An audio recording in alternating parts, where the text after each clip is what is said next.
मैं हूं आपके साथ ज्योति कनौजिया। आइए रुक करते हैं खबर की ओर। बेटे ने की पिता की हत्या। कहते हैं कि बेटे के साथ पिता का रिश्ता बेहद खास और अनमोल होता है। बेटी अपने पिता के बहुत ही करीब होती है, लेकिन आज राम नगरी अयोध्या में एक बेटी ने पिता के रिश्ते को कलंकित कर दिया।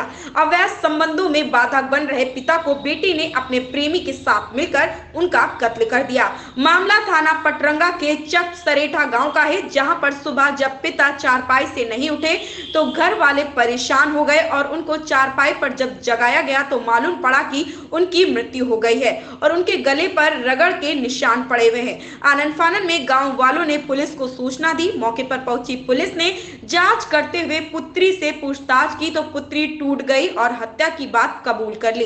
पिता ने उसके प्रेमी को भी गिरफ्तार कर लिया है। सीओ रुदौली डॉक्टर धर्मेंद्र यादव के मुताबिक मृतक पिता दरबारी लाल रावत की 4 पुत्रियां हैं, जिनमें 3 की शादी हो चुकी है और चौथी रंजू देवी, जिसकी शादी होनी बाकी थी, उसका गांव के ही एक रवि नाम के लड़के के साथ अवैध संबंध चल रहा था। अवैध संबंध में बाधक बन रहे पिता को रास्ते से हटाने के लिए पुत्री ने अपने प्रेमी रवि के साथ मिलकर जब पिता रात में सो गया तो बकरी बांधने वाली प्लास्टिक की रस्सी से दोनों ने अपने पिता का गला घोंटकर हत्या कर दी।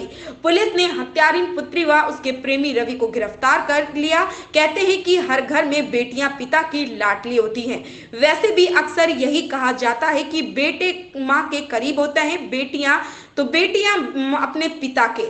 कभी नरम तो कभी गर्म अंदाज में बच्चों को अनुशासन और व्यवहारिकता का पाठ पढ़ाने वाले पापा ही नई पीढ़ियों के सपनों को पंख फैलाने को आसमान देते हैं।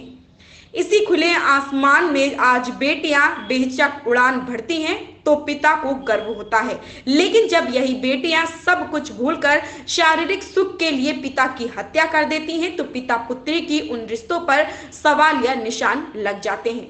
पटरंगा के मजरा चक्के सरेठा में एक व्यक्ति की मृत्यु की सूचना मिली हमारे स्थानीय पुलिस को, जिस सूचना पर हमारी पुलिस तत्परता से पहुंची और वहां ज्ञात करने पर पता चला कि दरबारी लाल की पत्नी और उनकी 4 लड़कियां ही केवल थी।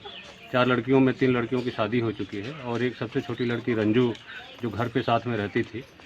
और पूछताछ में रंजू ने स्वीकार किया कि वो गांव के ही एक लड़के जिसका नाम रवि है उसके साथ मिलके और बकरी जो बनती थी, बकरी के बांधने वाली रस्सी से ही उसका गला घोंट के मार दिया। और इसमें आगे पोस्टमार्टम और फील्ड यूनिट को बुला लिया गया है। पोस्टमार्टम की कार्रवाई के बाद आगे जो भी कार्रवाई होगी इसमें किया जाएगा और गहराई से और साक्ष्य संकलन किया जा रहा है। ऐसी ही बड़ी खबर से जुड़े रहने के लिए आप देखते रहे piece of voice. Latest update पाने के लिए अभी सब्सक्राइब करें पीस ऑफ वॉइस और हाँ, साथ में बेल आइकन दबाना बिल्कुल ना भूलें।